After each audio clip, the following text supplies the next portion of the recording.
তেহরি রান্নার জন্য আমি একটা প্যানের মধ্যে সরিষার তেল নিয়ে নিয়েছি 1 কাপ। তেলটা হালকা গরম হয়ে আসলে এখানে এলাচ, দারুচিনি, তেজপাতা দিয়ে দিব। তারপর হালকা ফ্রাই করে নিব। হালকা ভাজা হয়ে গেলে আমি এখানে 1 কাপ পেঁয়াজ কুচি দিয়ে দিব। পেঁয়াজটা লালচে করে ভেজে নিব। পেঁয়াজটা 1 থেকে 2 মিনিট লালচে করে ভেজে নিব। তারপর রসুন বাটা, আদা বাটা দিয়ে দিব। তারপর সবগুলো উপকরণকে আমি ভালোভাবে একটু নেড়েচেড়ে ভেজে নিব। এখানে আমি হাড়সহ গরুর মাংস নিয়ে নিয়েছি 1 কেজি। এগুলোকে আগে থেকে পরিষ্কার করে রেখেছিলাম।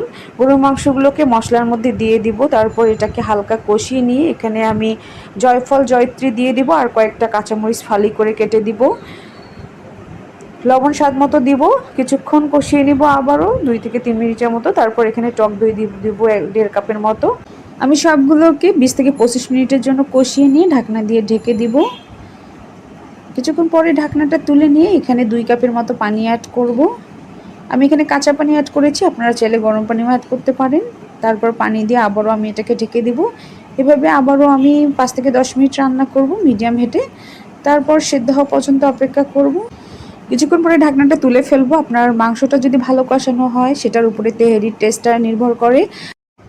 আমার মাংসটা দেখেই বুঝতে পারছেন এটা কতটা গ্রেভি হয়েছে। এই অবস্থায় আমি একটা ছাঁকনির সাহায্যে সবগুলো মাংসকে তুলে ফেলবো।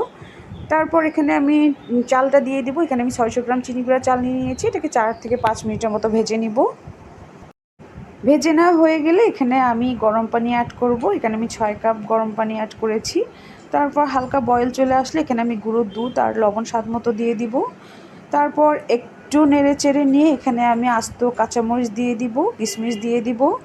তারপর সবগুলোকে আবারও নেড়ে চেড়ে বয়েল হয়ে আসলে এটাকে আমি ঢেকে দিব সেদ্ধ হওয়ার জন্য। লো হিটে রাখবো, 10 মিনিটের জন্য সেদ্ধ করব। 10 মিনিট পরে ফিরে আসলাম। কেওড়া জল দিয়ে দিলাম 1 চামচ।